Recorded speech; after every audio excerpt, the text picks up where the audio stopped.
What's up? This is HD News Tech. So, this video is going to be about, the Windows 7. I heard about it a couple weeks ago, or about a month ago, about them trying to get um, petitions for Microsoft to get out the source code and the licensing, volume of it so they can actually recreate it as open source, as a free platform. It may take 4 years if they get approved and they send a hard drive and all that. And Windows 7 was one of the best ones, but it's really under. It's not good on security itself, and it's a really outdated platform, and it would take a lot to redo it. And this is probably why it may not be a smart idea, because it's an older OS. People could take advantage of the loopholes, the issues of it, because it's in part of Windows 10 and 8, and it's one of those Vista eras. And I don't have any computers that can run it, unfortunately, or any Windows technically, because I got a Mac.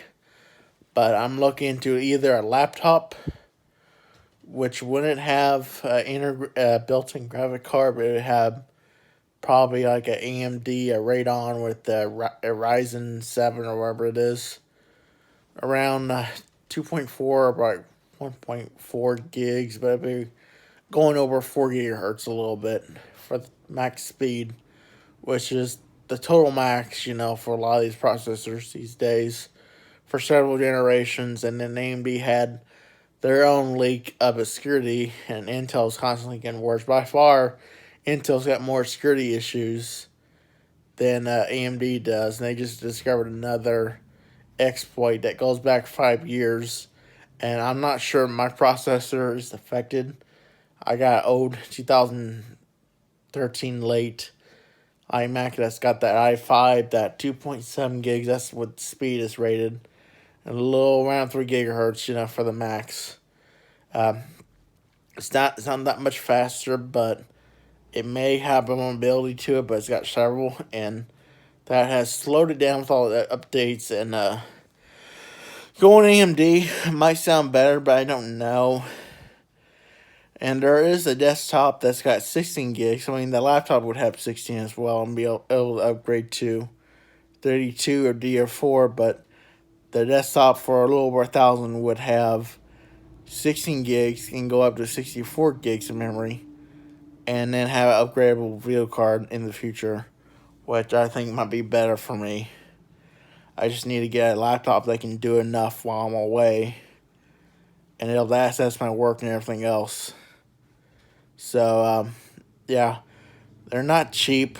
With the warranty and everything, it'd be more I got at the moment saved up. So, it would have to be sent to the house or picked up at the closest Best Buy, which is 30 minutes from here, basically, south of us. So, and I just hoping they were able to pick that up. We had to go in there, of course, and probably order it from their system with my, my details, what I put in there like everyone else does, and order it. Basically, have a warranty and all that, and then the warranty's a little bit expensive, but if anything happens, I'm covered. Like most plans like that, because these warranties were created for hardware if it would fail, and a lot of them has over the years, and it's just a good idea to have, kind of insurance just in case that.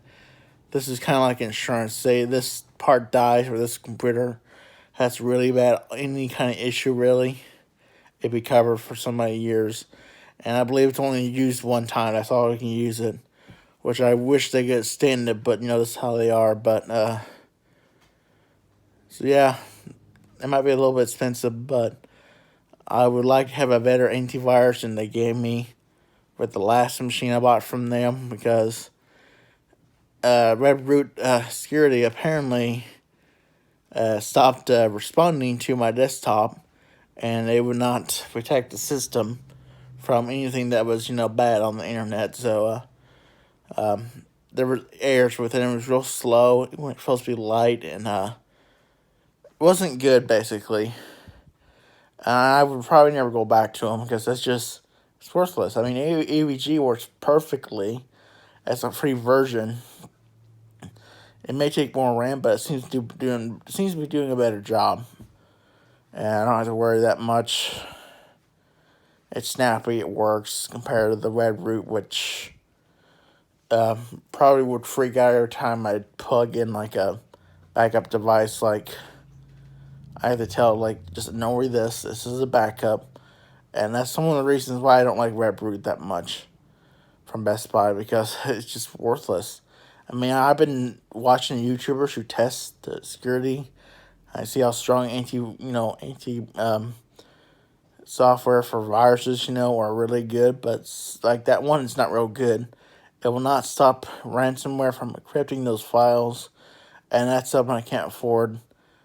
And it will not reverse the damage from the last couple of years, and it's not worth the money that they charge, of course, in the deal they got. So that antivirus software has not been the best, as well as others that have been rated, by them. And yeah, just be watchful, read the reviews. If you had to go to a security tech channel on YouTube, just check out, I forget what it was, PC security channel, something like that.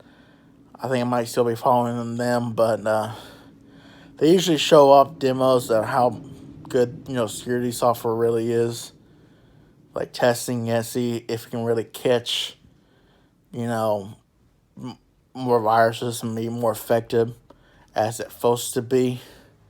And some of those fail the test right off the bat, and some really hang on good. And Redroot's not one of the ones I would ever recommend.